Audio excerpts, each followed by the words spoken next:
Hello students.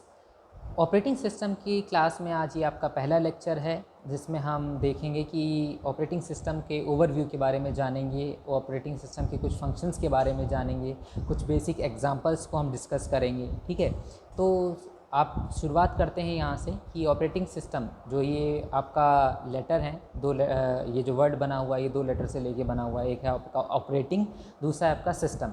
तो जब हम ऑपरेटिंग की बात करते हैं, पहला जो वर्ड है इसका, जो ऑपरेटिंग की जब हम बात करते हैं तो ऑपरेटिंग का मतलब क्या होता है? एक्चुअली ऑपरेटिंग का जो मतलब होता है वो ये निकल के आता है कि आप जब भी किसी चीज़ को अपनी इच्छा के हिसाब से चलाना चाहते हैं या अपने इंस्ट्रक्शन के हिसाब से चलाना चाहते हैं और वो उसी हिसाब से परफॉर्म करती है तो उसे हम कहते हैं ऑपरेट करना, उस चीज़ को हैंडल करना कहते हैं। ठीक है, दूसरी चीज़ आपका सिस्टम। जब भी हम सिस्टम की बात करते हैं तो हमारे दिमाग में आता है सिर्फ कंप्यूटर सिस्टम। ठीक है, तो ऐसा नहीं कि ये सिस्टम का मतलब सिर्फ कंप्यूटर सिस्टम ही हो सकता है। ठीक है, इसके बहुत सारे एग्जांपल्स हो सकते हैं, जैसे कि एक ऑर्गेनाइजेशन आपका, ये भी एक तरीके का सिस्टम है। ठीक है, और एक आपका ग्रुप ऑफ पीपल या आपकी जो क्लास है वो भी एक तरीके का सिस्टम ही होता है। ठीक है, तो ये डिफरेंट टाइप के सिस्टम्स होते हैं। जैसे आपका मान लीजिए एक सोलर सिस्टम, इसको भी हम सिस्टम कहते हैं। सिस्टम क्यों कहते हैं सोलर सिस्टम को? तो ये यहाँ पे देखिए एक अलग अलग टास्क हो रहे होते हैं और सब एक दूसरे से इंटर रिलेटेड होते हैं। जैसे कि सूरज है, अब सूरज अगर नहीं होता है तो हमारी जो पृथ्वी है उस पर लाइफ ना होती। ठीक है, तो ये सूरज, अब देखिए रिलेशन ये से इस्टेब्लिश हो रहा है कि अर्थ में और आपके सन में रिलेशन है कि बिना सनलाइट के यहाँ पे अर्थ पे लाइफ नहीं एग्जिस्ट कर सकती थी। ठीक है, तो हुआ क्या, अब सन अपना काम कर रहा है और अर्थ अपना काम कर रही है, एक दूसरे को वो कोऑपरेट कर रहे हैं और एक दूसरे का वो एक दूसरे की हेल्प कर रहे हैं सर्वाइवल में। ठीक है, उसी तरीके से अगर हम छोटे तौर पे देखिए या फिर जो हमारा डे टू डे लाइफ में जो चीज़ें हम देखते हैं वो है कि सबसे बेहतर एग्जांपल अगर किसी ऑर्गेनाइजेशन की आप बात करते हैं, जैसे ई कॉमर्स आप कंपनियां ले लेते हैं। ठीक है, या एक कोई आईटी कंपनी ले लेते हैं, तो देखिए यहाँ पे स्पेसिफिक डिपार्टमेंट्स होता है कि सैलरी डिस्ट्रीब्यूशन के लिए एक अकाउंट डिपार्टमेंट होता है आपका। ठीक है, और एक आपका मैनेजर होता है जो आपकी एम्प्लॉयज़ को मैनेज करता है, उनको क्या टास्क देना है, उनसे कैसे वर्क करवाना, ये सारी चीज़ें वो, और वो रिपोर्ट करता है अपने बॉस को या फिर अपने बोर्ड ऑफ डायरेक्टर्स को। ठीक है, तो ये सारी चीज़ें। अच्छा, ये डिपार्टमेंट्स बनाए क्यों जाते हैं? ऐसा भी तो हो सकता है ना कि अगर हम एक साथ काम करके और सारी चीज़ें हम जिसका जो मना है वो काम कर रहा हो और वो चीज़ें वो कर दे रहा हो। ठीक है, तो ऐसा एक्चुअली इस वजह से नहीं किया जा सकता क्योंकि देखिए हर एक इंसान, आप जानते होंगे, हर एक इंसान जो है वो हर एक चीज़ में बेस्ट नहीं होता। इवन बेस्ट की मैं बात ना करूं तो मतलब वो अपनी एक स्पेसिफिक फील्ड में, जैसे भी हम हैं तो हम क्या है, अगर हम बीएससी कर रहे हैं तो हमें जाहिर सी बात है साइंस आती होगी, बीटेक के लिए जा रहे हैं तो साइंस आती होगी। बट अगर हम बीकॉम कर रहे हैं तो हमें साइंस की ज़रूरत नहीं है, हमें कॉमर्स फील्ड का, हमें चाहिए क्या, अकाउंट्स चाहिए, हमें बिजनेस इकोनॉमिक्स आना चाहिए। ठीक है, तो देयर आर डिफरेंट स्ट्रीम्स और उन स्ट्रीम से उसी टाइप के प्रोफेशनल्स निकलते हैं। अगर आप बीकॉम करते हैं, जाहिर सी बात है आप एक फाइनेंशियल सेक्टर में जा रहे हो, और अगर आप साइंस साइड हो या बीटेक कर रहे हो या बीएससी कर रहे हो तो आप ज़रूर एक टेक्निकल लाइन में जा रहे हो। ठीक है, तो इसी वजह से होता है कि ये डिपार्टमेंट बनाए जाते हैं ताकि इन्हीं प्रोफेशन के लोगों को इसमें रिक्रूट किया जा सके और अपने ये टास्क को अच्छे तरीके से परफॉर्म कर सकें। ठीक है, चलिए ठीक है, अब हम आते हैं सिस्टम पे। तो सिस्टम की जो बात कर रहे थे, सिस्टम का सिंपल सा मतलब इतना होता है जब बहुत सारे छोटे छोटे मॉड्यूल्स होते हैं। ठीक है, जब इन्हें हम कोलैबोरेशन में वर्क करवाते हैं और अपना एक सेंट्रल ऑब्जेक्टिव अचीव करवा पाते हैं तो उसे हम कहते हैं सिस्टम। ठीक है, जैसे मैंने भी एग्जांपल आपको दिया था कि एक अगर ऑर्गेनाइजेशन है, वहाँ पे डिफरेंट डिपार्टमेंट होता है, वो अपना अपना टास्क परफॉर्म कर रहे होते हैं। ठीक है, तो जब ये टास्क परफॉर्म करते हैं लेकिन इनका कोई गोल नहीं होता, इनके छोटे छोटे गोल होते हैं जो इनको अपने आप, हाँ कि इतने दिन में ये टारगेट कंप्लीट करना है, इन्होंने किया। बट अल्टीमेटली होता क्या है, ये जिस भी ऑर्गेनाइजेशन में वर्क कर रहे होते हैं, ये सारे ग्रुप जितने भी डिपार्टमेंट बनाए गए होते हैं, इनका काम क्या होता है, मेन सेंट्रल ऑब्जेक्टिव को अचीव करवा पाना। जैसे कि अगर वो एक ई कॉमर्स कंपनी है तो उसको चाहिए कि अपनी वो सेल्स को इंक्रीज़ करे। ठीक है, तो अब चाहे वो कोई भी डिपार्टमेंट हो, उसका मेन मोटिव जो होगा वो हर एक स्टेप वो जो लेगा वो किस तरफ ले रहा होगा, वो एक अपने सेंट्रल ऑब्जेक्टिव की तरफ ही ले रहा होगा। वेदर रिगार्डलेस ऑफ वो अपने डिपार्टमेंट का ऑब्जेक्टिव फुलफिल कर रहा है, but that is not the central objective. ठीक है, इट इज़ सब ऑब्जेक्टिव। आपका जो सब ऑब्जेक्टिव होता है वो बहुत छोटा होता है, वो आपके डिपार्टमेंट पे रिस्ट्रिक्ट होता है। बट आपका जो सेंट्रल ऑब्जेक्टिव होता है वो एज अ होल वर्क कर रहा होता है, वो सारे डिपार्टमेंट का एक डाइवर्सिफाइड टास्क होता है जिन्हें वो सबको पूरा करना होता है मिल के। अब जितने भी ये डिपार्टमेंट्स होते हैं ये एक दूसरे को अपनी इन्फॉर्मेशन को शेयर करते हैं ताकि जो भी स्पेसिफिक डिपार्टमेंट हो उस इन्फॉर्मेशन को यूज़ करके अपना काम ईजिली करा सके। Flow of information between these department is very necessary, because अगर ये इन्फॉर्मेशन ही नहीं फ्लो करेगी तो ये जितने भी डिपार्टमेंट हैं ये यूज़लेस हो जाएंगे, ये अपने काम को अच्छे से परफॉर्म नहीं कर पाएंगे। ठीक है, चलिए इसी के साथ हम आगे बढ़ते हैं कि ऑपरेटिंग सिस्टम होता क्या है। तो जैसे लिखा हुआ है what is an operating system, सीधा सा सवाल है। तो इसका पहला जो टॉपिक है या पहला जो पॉइंट आप देख रहे होंगे इसमें लिखा है N operating system is an interface between a computers user and computer hardware. An operating system is a software which performs all the basic tasks like file management, memory management, process management, handling input, output, and controlling peripheral devices such as disk drives and printers. तो यहाँ से आप देख पा रहे होंगे ये कह रहे हैं कि ऑपरेटिंग सिस्टम जो है वो एक इंटरफेस की तरह वर्क करता है। किसके किसके बीच में? कंप्यूटर यूज़र, मतलब जो यूज़ करता है। जैसे हम लोग सिस्टम के सामने जब बैठते हैं, कंप्यूटर के सामने बैठते हैं तो हम लोग होते हैं कंप्यूटर यूज़र, ठीक है। और कंप्यूटर हार्डवेयर, अब कंप्यूटर हार्डवेयर आप सबको पता है, आपका मॉनिटर हो गया, सीपीयू हो गया, प्रिंटर हो गया, और आपका स्कैनर हो गया, स्पीकर्स हो गए, ठीक है। तो ये सारी चीज़ें कंप्यूटर हार्डवेयर में। अब जाहिर सी बात है अगर हम प्रिंटर है, हम ऐसे तो नहीं कर सकते तुरंत हम ऐसे लेके पेपर गए और उन्होंने बोला चलो प्रिंट करो और वो प्रिंट करने लगे, ये नहीं हो सकता। हमें, क्योंकि वो एक डिजिटल डिवाइस है, ठीक है, उसको वो इलेक्ट्रिसिटी से वर्क करती है, डिजिटल सिग्नल्स पे वर्क करती है, तो हमें उसको उसी की भाषा में उससे बात करनी पड़ेगी जो हमें एक्चुअल में नहीं आती है, बट किसको आती है? कंप्यूटर सिस्टम को आती है। तो कंप्यूटर सिस्टम को आती है, हम उसके थ्रू, अब देखिए कंप्यूटर सिस्टम को कौन यूज़ करता है? यूज़र यूज़ करता है, मतलब हम लोग यूज़ करते हैं। और ये जो आपका प्रिंटर था ये क्या है? एक हार्डवेयर डिवाइसेज है, ठीक है। तो ये किससे कनेक्ट होती है? आपके कंप्यूटर से। तो यानी कि कहने का मतलब है हमें अगर किसी भी प्रिंटर से या स्कैनर से या मॉनिटर से या प्रोजेक्टर से किसी से भी अगर कोई टास्क परफॉर्म करवाना है तो हम डायरेक्टली नहीं करवा सकते, हमें उसके लिए क्या करना पड़ता है? एक सिस्टम की ज़रूरत पड़ती है जो हमारा कंप्यूटर सिस्टम होता है। हम उस पर इनपुट देते हैं तब वो वर्क करेगा, ठीक है। जैसे हमें प्रिंट देना है तो हम डायरेक्टली प्रिंटर को प्रिंट के लिए नहीं बोल सकते, हमें किसके थ्रू काम करना पड़ेगा? हमें अपने कीबोर्ड से पहले कमांड देना पड़ेगा या माउस से हमें प्रिंट कमांड सेलेक्ट करना पड़ेगा, तब वो प्रोसेस करेगा, ठीक है। चलिए हम आगे बढ़ते हैं इसी में। An operating system is a software which performs all the basic task like file management, memory management, process management, handling input and output and controlling peripheral devices such as disk drives and printers, ठीक है। तो अभी देखिए जो इसका second line में जो बोला जा रहा है, ये बोला जा रहा है जो एक ऑपरेटिंग सिस्टम होता है ये एक ऐसा सॉफ्टवेयर है जो कि परफॉर्म क्या करता है? बहुत सारे बेसिक टास्क को परफॉर्म। अच्छा, जब भी हम बेसिक टास्क की बात करते हैं तो इसका मतलब ये हो रहा होता है कि ये जो टास्क होते हैं काफ़ी इंपॉर्टेंट होते हैं, ठीक है, इनको करना ही है। मतलब ये है, ये आपका फंडामेंटल्स है या फंडामेंटल ये काम है आपका, ये फंक्शन है जिसको आपको परफॉर्म करना ही पड़ेगा। आपको भी पता है जो फंडामेंटल चीज़ें होती हैं that are the basis of everything और whichever topic you are talking about, ठीक है। तो ये फंडामेंटल जो भी चीज़ें होती हैं ये बहुत नेसेसरी होती है, बिल्डिंग ब्लॉक होती हैं किसी भी चीज़ की। तो यहाँ पे अगर ये बिल्डिंग ब्लॉक है, जाहिर सी बात है इनका होना बहुत ज़रूरी है, ठीक है। तो अब इनको हमें करवाना है, तो अभी इसमें देखिए, अगर इसमें देखा जाए तो फाइल मैनेजमेंट से मतलब होता है, आप जानते हैं कि किसी भी कंप्यूटर सिस्टम में आपके different huge number of files होती हैं। आपके MP3 सॉन्ग्स होते हैं, वीडियो होते हैं, मूवीज़ होती हैं, आपके सॉफ्टवेयर्स होते हैं और आपकी पिक्चर्स होती हैं। तो ये डिफरेंट टाइप्स की फाइल्स होती हैं। अच्छा, अब इनको मैनेज कर पाना, इतनी ह्यूज, भाई लाखों में होती हैं चीज़ें, इतनी सारी ह्यूज। आप पिक्चर्स जानते हैं, क्लिक करते हैं 1000 पिक्चर्स, 1000 पिक्चर, 5000 पिक्चर्स, 10,000 पिक्चर, ठीक है, इवन मिलियंस ऑफ पिक्चर्स। अब इनको ये स्टोर करना होता है। अब आपको भी पता है अगर आपको किसी चीज़ को स्टोर करना है, ऐसा तो होता नहीं कि हम जाके एक रूम में गए और सारी चीज़ें फेंक दी। अभी तो ये अच्छा है कि हाँ हमने यहाँ टाइम बचा लिया कि हमने गए और हमने एक रूम खोला, उसमें चीज़ें फेंक के हम चले आए, ठीक है। लेकिन फिर क्या है, जब आपको वो चीज़ कभी चाहिए होगी, वापस आपको कोई चीज़ ढूंढना, अब ऐसे रोज़ आप फेंकते जा रहे हो एक रूम के अंदर चीज़ें, फिर आपको जब उस चीज़ की ज़रूरत पड़ेगी तो एक्चुअल में क्या होगा? फिर आप क्या करोगे? खोजोगे बैठ के उसको कि मैंने कहाँ रख दिया था, ठीक है। तो उसमें क्या होगा? आपने जो टाइम बचाया था चीज़ें फेंक के, अब वो क्या है, वो सारा का सारा टाइम और उसका डबल टाइम इनफैक्ट आपका उसे सर्च करने में चला जाने वाला है, ठीक है।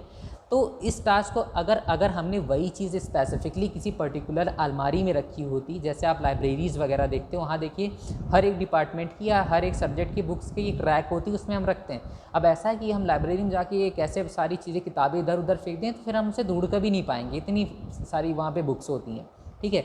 तो इसी वजह से किसी भी चीज़ को मैनेज करना बहुत ज़रूरी होता है। तो फाइल मैनेजमेंट का काम यही होता है कि आप जितनी भी टाइप ऑफ फाइल्स आपके सिस्टम के अंदर प्रेजेंट होती हैं, इनको वो एफिशिएंटली स्टोर करे और सबकी इन्फॉर्मेशन रखे कि अगर हमें कभी भी वो चीज़ चाहिए, जैसे कि आपको अगर जैसे आप लोग रखते हो फोल्डर, आप बना सकते हो, फोल्डर के अंदर आप फाइल इवन फोल्डर के अंदर भी फोल्डर बना सकते हो, और ये सारे फोल्डर आपको एक डिस्क के अंदर मिलते हैं, जैसे सी ड्राइव, डी ड्राइव, इसमें आप रखते हो, फिर इसमें आप फोल्डर मतलब नंबर ऑफ फोल्डर्स आप रखते जा सकते हो, ठीक है। तो ये क्या होता है, आपको एक ग्राफिकल लॉजिकल एक आपको व्यू प्रोवाइड करता है आपके फाइल्स को स्टोर करने का। अब इस लॉजिकल व्यू से क्या होता है कि आपको कोई भी फाइल जब भी फेच करनी होगी, आप बहुत आसानी से उसे फेच कर पाओगे, ठीक है। अब देखिए, अब आपको समझ में आना शुरू हुआ होगा कि ऑपरेटिंग सिस्टम की इंपॉर्टेंस क्या होती है, ठीक है। आप ऑपरेटिंग सिस्टम जब बोल रहे थे, interface between user and computer hardware, अब तक ये चीज़ें लग रही थी कि हाँ ठीक है होता है, बट एक्चुअल में अब जब आप ये चीज़ें पढ़ रहे हो, फाइल मैनेजमेंट अभी आपको मैंने बताया, तो आपको समझ में आ रहा होगा अच्छा हाँ ये चीज़ होती है, ठीक है। तो इसी के साथ हम आगे बढ़ते हैं मेमोरी मैनेजमेंट पे, ठीक है। अब मेमोरी मैनेजमेंट का मतलब क्या होता है, अभी तो फाइल मैनेजमेंट हो कि भाई फाइल तो रख रहे हो ना आप, उसके लिए तो जगह भी चाहिए होगी, और इवन जो आप प्रोग्राम वगैरह यूज़ करते हो उसके लिए भी जगह चाहिए होगी, ठीक है। तो मेमोरी मैनेजमेंट का काम ये होता है, देखिए आपके पास होती है एक रैम का, आपने नाम सुना होगा, रैंडम एक्सेस मेमोरी, ठीक है। तो रैम जो होती है पहली चीज़ तो बहुत कॉस्टली आती है, और आपने हमेशा देखा होगा जो सेकेंडरी स्टोरेज डिवाइसेस होती हैं उनके कंपैरिजन में रैम्स आर वे लेस। मतलब हमारे सिस्टम में अगर 1 TB की हार्ड डिस्क लगी हुई है, तो आपकी जो मेमोरी होने वाली या जो रैम होने वाली वो 4 GB से लेके या फिर 2 GB से लेके एक्सटेंड करती है अप टू 16 और 32 GB तक। तो इसका काम क्या हो रहा होता है, अब ये जो मेमोरी है हमारे पास लिमिटेड होती है, क्योंकि इसकी जो कॉस्ट है वो काफ़ी हाई है, ठीक है।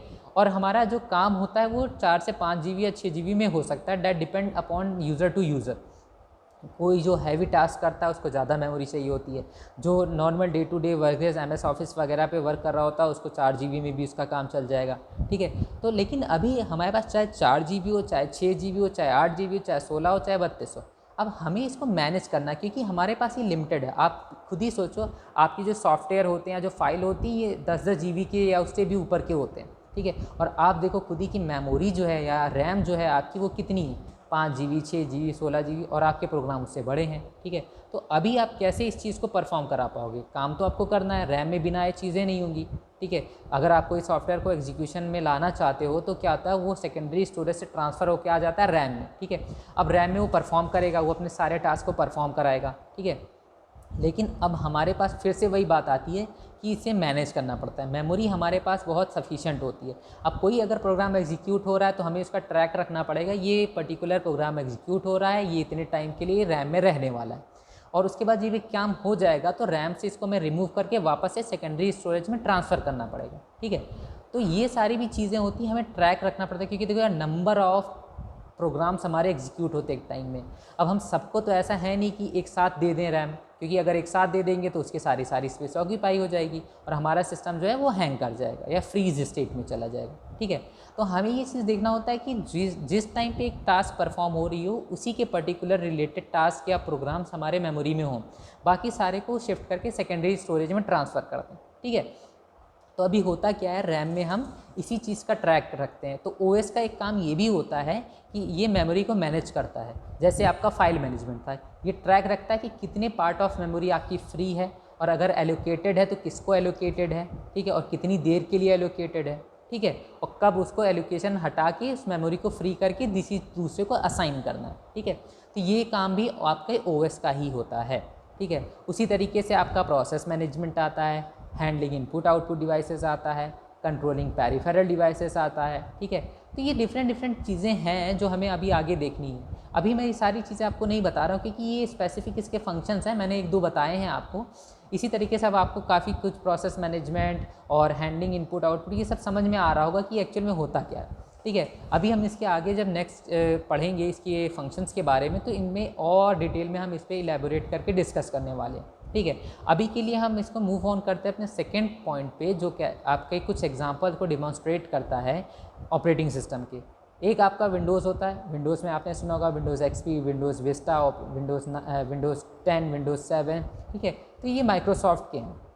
उसी तरीके से आपका लाइनक्स ऑपरेटिंग सिस्टम आता है, ठीक है, डॉस ऑपरेटिंग सिस्टम आता है आपका, ठीक है, और एंड्रॉयड ऑपरेटिंग सिस्टम आता है, मैक आता है, iOS आता है, ये डिफरेंट टाइप है। बट जो बेसिक फंक्शंस होते हैं या जो फंडामेंटल फंक्शंस होते हैं एक ओएस के किसी भी डिवाइस में या किसी भी मशीन में, वो यही होते हैं, आपके files management, memory management, process management, input output device management, यही सारी चीज़ें होती हैं, ठीक है, क्योंकि जो सिस्टम बना होता है वो इन्हीं सब चीज़ों से लेके बना होता है, ठीक है। तो इसी के साथ हम आगे बढ़ते हैं और मूव ऑन करते हैं नेक्स्ट टॉपिक। चलिए अब आ जाते हैं, हम स्पेसिफिक डेफिनेशन के बारे में बात करते हैं, ठीक है, कि हमारी जो ऑपरेटिंग सिस्टम की डेफिनेशन है वो क्या कहती है, ठीक है। चलिए हम देखते हैं।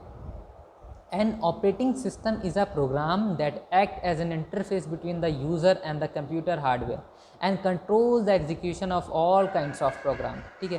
कहने का मतलब ये है कि आपका जो ऑपरेटिंग सिस्टम है it is a program, actually is a set of program that act as a interface between user and the computer hardware and control the execution of all kind of programs, ठीक है। कहने का मतलब है कि जो आपका ओएस है वो क्या कर रहा होता है, एक इंटरफेस की तरह वर्क कर रहा होता है यूज़र के बीच में और जो कंप्यूटर हार्डवेयर के बीच में, जो अभी हम लोगों ने पहले डिस्कस किया था, ठीक है। अब यहाँ पे देखिए एक लाइन लास्ट में और ऐड की गई है कि control the execution of all kinds of program. कहने का मतलब है ओएस यानी कि एक सिस्टम में आपका कोई भी जो टास्क परफॉर्म हो रहा होगा वो कौन कंट्रोल कर रहा होगा, आपका ऑपरेटिंग सिस्टम। जैसे कि अभी हमने फंक्शंस के बारे में बताया था आपको कि फाइल मैनेजमेंट, आपका memory management, input output device management होता है, ये सारे बेसिक प्रिंसिपल हैं, बेसिक टास्क हैं ये आपके, जो आपको एक ओएस को परफॉर्म करना पड़ता है, ठीक है। तो इसी के बीच में यानी कि आपका जो सिस्टम होता है वो एक्चुअल में कर क्या रहा होता है, एग्जीक्यूट कर रहा होता है प्रोग्राम्स को, और ये सारे प्रोग्राम्स क्या करते हैं, इन्हीं हार्डवेयर डिवाइसेस के साथ इंटरेक्ट करके ये सारे, चाहे वो प्रिंट देना हो, चाहे वीडियो प्ले करना हो, चाहे सॉन्ग सुनना हो, या किसी भी आपको कोडिंग करना है, कोई प्रोग्राम डेवलप करना हो, इनमें ये सारी चीज़ें क्या होता है, कोई ना कोई प्रोग्राम एग्जीक्यूट कर रहा होता है, ठीक है।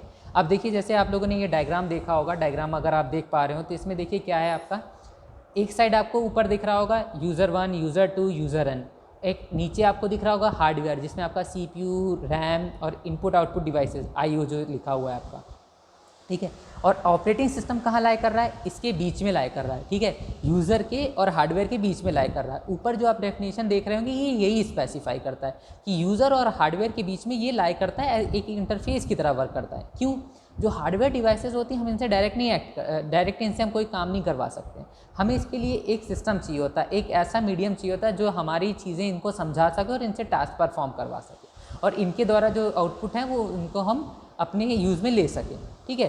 तो देखा जाए तो आपका ऑपरेटिंग सिस्टम देखिए आप सॉफ्टवेयर की इन्वायरमेंट में ये लाए करता है, और उसके साथ साथ दो चीज़ें और आपको दिख रही हैं, सिस्टम सॉफ्टवेयर दिख रहा होगा या एप्लीकेशन सॉफ्टवेयर दिख रहा होगा, ठीक है। तो सिस्टम सॉफ्टवेयर का काम आपका ये होता है कि ये जो पर्टिकुलरली या जो आपके सिस्टम के हार्डवेयर होते हैं ये उनके साथ इंटरेक्ट करता है। सिस्टम सॉफ्टवेयर का बेस्ट एग्जांपल है आपके असेंबलर हो गया, आपका कंपाइलर हो गया, और आपके ड्राइवर्स हो गए, ये एक सिस्टम सॉफ्टवेयर हैं, ठीक है, जो आपके डायरेक्टली सिस्टम हार्डवेयर के साथ इंटरेक्ट करते हैं। दूसरा आता है आपका एप्लीकेशन सॉफ्टवेयर, ठीक है, ये अक्सर डिफरेंस पूछा जाता है आपका सिस्टम सॉफ्टवेयर और एप्लीकेशन सॉफ्टवेयर के बीच में, ठीक है। और एप्लीकेशन सॉफ्टवेयर एक्चुअली में क्या करें, ये आपको एप्लीकेशन प्रोवाइड करते हैं, ठीक है, ये कोई टास्क परफॉर्म करने के लिए आपको स्पेसिफिक, जैसे कि मान लीजिए आपका माइक्रोसॉफ्ट ऑफिस का पैकेज हो गया, वेब ब्राउज़र हो गया, ये सारे आपको स्पेसिफिक फंक्शनैलिटीज़ प्रोवाइड करते हैं, ठीक है। अच्छा, एप्लीकेशन सॉफ्टवेयर जो होते हैं ये एक्चुअली एक प्लेटफॉर्म पे रन करते हैं, जो प्लेटफॉर्म कौन बना के देता है, आपके सिस्टम सॉफ्टवेयर्स। बिना सिस्टम सॉफ्टवेयर, एक ऑपरेटिंग सिस्टम भी आपका एक तरीके से सिस्टम सॉफ्टवेयर ही होता है, ठीक है। ये एक आपको एक प्लेटफॉर्म प्रोवाइड करते हैं जहाँ पे ये सारे आपके एप्लीकेशन सॉफ्टवेयर क्या करते हैं, रन करते हैं, ठीक है। तो बिना सिस्टम सॉफ्टवेयर के एप्लीकेशन सॉफ्टवेयर आपके वर्क नहीं करने वाले। तो हमेशा इस चीज़ को ध्यान में रखिएगा कि कभी भी अगर कोई काम है या कुछ आप करने जा रहे हैं तो आपका ऑपरेटिंग सिस्टम काफ़ी एफिशिएंट होना चाहिए, तभी वो एक एप्लीकेशन को रन करवा पाएगा। बात समझ में आई आपको, ठीक है। तो ये सारी चीज़ें हैं जो एक ऑपरेटिंग सिस्टम के अंदर आती हैं और एक ऑपरेटिंग सिस्टम इसको परफॉर्म करता रहता है, ठीक है। तो अगर देखा जाए तो ऑपरेटिंग सिस्टम एक किसी भी सिस्टम के लिए काफ़ी, या किसी भी कंप्यूटर के लिए काफ़ी महत्वपूर्ण चीज़ है। बिना ऑपरेटिंग सिस्टम के आप कभी भी किसी भी सिस्टम को ऑपरेट नहीं कर पाएंगे, ना उसका स्कैनर यूज़ कर पाएंगे, ना प्रोजेक्टर यूज़ कर पाएंगे, ना आप उसका प्रिंटर यूज़ कर पाएंगे, ना सॉन्ग सुन सकेंगे, आप कुछ भी नहीं कर सकते हो, ठीक है। बेसिक जो रिक्वायरमेंट है आपके एक सिस्टम को वर्क करने के लिए वो आपका एक ऑपरेटिंग सिस्टम है, ठीक है, जो एक सॉफ्टवेयर है, या फिर एक कह लीजिए एक सॉफ्टवेयर पैकेज, जिसमें बहुत सारी चीज़ें आपको मिलने वाली हैं, ठीक है। डिफरेंट टाइप के आपको इसमें टास्क मिलने वाले, डिफरेंट टाइप की फंक्शनैलिटीज़ देता है आपको। अच्छा, हर एक जो ओएस होता है वो अपना एक स्पेसिफिक, देखिए ये फंक्शन तो ठीक है, फंक्शन ये यही परफॉर्म कर रहा होता है, बट इनका जो स्ट्रक्चर है या जो लेयर है या जो विजिबिलिटी है, जो इसका यूज़र इंटरफेस है, वो चेंज हो जाता है। आप iOS में चेंज देखेंगे तो उसमें चीज़ें थोड़ा अलग दिखेंगी आपको, ठीक है। बैकग्राउंड में जो चीज़ें हो रही हैं वो वही हो रही होंगी, ठीक है। नाम बदल सकता है आपका, आपका जो यूज़र इंटरफेस, आप कैसे इंटरेक्ट कर रहे हो, आपके कमांड्स बदल सकते हैं, that depend upon OS to OS, ठीक है। हो सकता है लाइनक्स में आपको सारी चीज़ें कमांड देके करनी पड़े, लाइनक्स में चीज़ें अलग तरीके से वर्क कर रही हों, विंडोज़ में, अच्छा जो सबसे बढ़िया चीज़ है विंडोज़ के साथ, ये काफ़ी यूज़र फ्रेंडली है, इसी वजह से ये इतना ईजिली और इतना पॉपुलर है कि आपको जब भी ज़रूरत पड़ेगी आप तुरंत, कोई भी इंसान इसको चला सकता है। इवन आजकल तो छोटे छोटे बच्चे इसे चला पाते हैं, ठीक है। बट आपका जो लाइनक्स वगैरह होते हैं ये थोड़ा सा आपके कॉम्प्लेक्स टाइप के होते हैं, जिसे थोड़ा स्पेसिफिक या टेक्निकल या प्रोफेशनल पर्सन ही एक्टिवेट क्या कहते हैं एक्टिवेट कर सकते हैं, या फिर उनको चला सकते हैं या हैंडल कर सकते हैं, ठीक है। तो ऑपरेट करने के लिए इन सब के लिए आपको थोड़ा टेक्निकल नॉलेज होने की ज़रूरत है। बट विंडोज़ या माइक्रोसॉफ्ट विंडोज़ के जितने भी वर्जन्स आते हैं आपको ज़्यादा उसमें इतनी टेक्निकल नॉलेज की ज़रूरत नहीं होती, आप नॉर्मली उस पर माउस के थ्रू इंटरेक्ट कर सकते हो, सारी चीज़ें काफ़ी ईजिली आपको व्यू करवाई जाती हैं ग्राफिकल फॉर्मेट में, ठीक है। आपको वहाँ पे किसी चीज़ की कोडिंग नहीं करनी होती, आप बस अपने माउस से या आप कीबोर्ड के थ्रू आप उसको कमांड दे सकते हैं। जैसे आपको प्रिंट देना, आपने PDF ओपन की और Ctrl+P किया और आपका प्रिंट स्टार्ट हो जाता है, ठीक है। तो ये काफ़ी आसान चीज़ है, ठीक है। इसी तरीके से आपका जो iOS आता है, एंड्रॉयड आता है, एंड्रॉयड आपके स्मार्टफोन्स वगैरह में अक्सर आपको देखने को मिल जाएगा। जो भी आप देखिए, आप पहले जो फ़ोन वगैरह आते थे वो काफ़ी कॉम्प्लिकेटेड होते थे, उसमें इतनी फंक्शनैलिटीज़ नहीं थी। जैसे जैसे हम मूव ऑन कर रहे हैं, जैसे जैसे चीज़ें टेक्नोलॉजी डेवलप हो रही है, वैसे वैसे चीज़ें आपकी और बेहतर होती जा रही हैं, ठीक है। तो ये सारी चीज़ें होती जा रही हैं, नई नई चीज़ें डेवलप हो रही, नई नई आपकी फंक्शनैलिटीज़ आप ऐड ऑन होती जा रही हैं, नए नए आपके आपको एप्लीकेशंस मिलते जा रहे हैं, नई नई चीज़ें, आप डिवाइसेस डेवलप हो रही हैं। अभी जैसे पहले क्या था, हम लोगों को कोड के थ्रू सारा काम करना पड़ा, आपको कुछ भी करना आपको कोड करना पड़ता था। अभी क्या हो गया, बस आपने माउस उठाया, चीज़ें सेलेक्ट की और काम हो गया, ठीक है। हो सकता है आने वाले टाइम में ऐसा हो जाए कि आप बस अपनी आँखों से चीज़ें कंट्रोल कर पाएँ, अपने ब्रेन से डायरेक्टली आप इंटरेक्ट कर पाएँ, आपको इनपुट डिवाइसेस की ज़रूरत ना पड़े। आपने जैसे साइंटिफिक उसमें मूवीज़ वगैरह में देखा होगा हॉलीवुड में, कि उसमें अपने सिस्टम में सर में उसने कुछ हेलमेट जैसा लगाया और उसी से वो सारी चीज़ों को कंट्रोल कर रहा होता है, ठीक है। तो ये सारी चीज़ें हैं जो टेक्नोलॉजी के साथ धीरे धीरे डेवलप होती जा रही हैं, ठीक है। तो इसी तरीके से हमारा जो OS है वो डे बाई डे और स्मार्ट होता जा रहा है, और उसमें फंक्शनैलिटीज़ ऐड ऑन होती जा रही है, और चीज़ें परफॉर्म करने की उसमें क्षमता आती जा रही है, ठीक है। तो ऑपरेटिंग सिस्टम का जो बेसिक काम है जो मैंने आपको बता दिया है, उनमें से कुछ और हैं, जिसमें आपका सिक्योरिटी मैनेजमेंट होता है, आपका इनपुट आउटपुट डिवाइस का मैनेजमेंट होता है, फाइल मैनेजमेंट होता है, आपका प्रोसेसर मैनेजमेंट होता है, आपका सेकेंडरी स्टोरेज डिवाइस मैनेजमेंट होता है, ठीक है। तो ये सारे टास्क हैं जो बहुत ज़रूरी। अच्छा, सिक्योरिटी भी काफ़ी इश्यूज़ होते हैं सिक्योरिटी की, इस वजह से इसको एक सिक्योरिटी के लिए भी इसको एक मैनेजमेंट फीचर प्रोवाइड किया गया है, जो आपके सिस्टम की प्राइवेसी को बचाता है। आपके जो कंटेंट पड़ा हुआ है आपके सेकेंडरी स्टोरेज डिवाइसेस में, उसको किसी फर्दर इंटरनेट के थ्रू या किसी हैकर को एक्सेस नहीं देने देता है, ठीक है। तो OS के मल्टीपल फंक्शंस होते हैं जो ये परफॉर्म कर रहा होता है एट द सेम टाइम, ठीक है। इसको अपने आप को भी मैनेज करना होता है। एक तो ये आपको इंटरफेस प्रोवाइड कर ही रहा होता है, बट उसके साथ साथ इसके जो हार्डवेयर डिवाइसेस होते हैं ये इनके बीच में भी कम्युनिकेशन करवा रहा होता है। जैसे प्रोसेसर का रैम का कैच मेमोरी के साथ, रैम का आपके सेकेंडरी मेमोरी के साथ, ठीक है, और अदर जो हार्डवेयर डिवाइसेस वगैरह होती हैं इनपुट, इनके साथ भी ये इंटरेक्शन या कम्युनिकेशन चैनल इस्टेब्लिश करवा के ये आपस में डेटा को ट्रांसफ़र करवा रहा होता है, ठीक है। तो एक ऑपरेटिंग सिस्टम का कई सारा काम होता है जो एक टाइम पे ये परफॉर्म कर रहा होता है, ठीक है। चाहे ये हमारे इंटरफेस प्रोवाइड हो हार्डवेयर के बीच में, या हार्डवेयर के बीच में हो, या हार्डवेयर सॉफ्टवेयर के बीच में हो, ठीक है। तो ये मल्टीपल प्रोग्राम्स है, मल्टीपल ये फंक्शनलिटीज़ प्रोवाइड करवाता है, ठीक। तो ओएस के बारे में आज की क्लास में आपको यही सारी चीज़ें बताई गई हैं, ठीक है। हम जब नेक्स्ट क्लास करेंगे तो हम इसके आगे जो फंक्शंस या जो भी आज मैंने आपको फंक्शंस बता रखे हैं इसके, जो कि काफ़ी इंपॉर्टेंट है आपके एग्ज़ाम पॉइंट ऑफ व्यू से, अगर आपका ये आता है क्वेश्चन एग्जाम में तो आपको फंक्शनैलिटीज़ के साथ ही लिखना पड़ता है। अक्सर ये पूछा जाता है कि define what is operating system and define it's services. तो अगर सर्विसेज भी कभी आपसे पूछा जाता है तो ये भी आपकी एक तरीके से जो फंक्शंस बताई यही सर्विसेज होती हैं जो ओएस आपको प्रोवाइड करता है, ठीक है। तो आपको कंफ्यूज नहीं होना है कि आपका जो भी टास्क परफॉर्म या जो भी सर्विसेज पूछी जा रही है या फंक्शन पूछे जा रहे हैं तो ये आपको दोनों में जब भी पूछा जाए दोनों क्वेश्चन के लिए आपका आंसर यही होने वाला है। और होपफुली आप ये जो डायग्राम आपको सामने दिख रहा होगा इसको भी आप ड्रॉ करेंगे तो आपके जो मार्क्स हैं वो और इम्प्रूव हो जाएंगे, आपको और अच्छे मार्क्स देगा एग्जामिनर, ठीक है। कि हाँ बच्चे को एक अच्छा ये जो आप देख रहे हैं ये कंसेप्चुअल व्यू है आपके ऑपरेटिंग सिस्टम के लिए कि वो कहाँ लाई कर रहा होता है आपका जो सिस्टम आर्किटेक्चर होता है, सिस्टम होता है उसमें, ठीक है।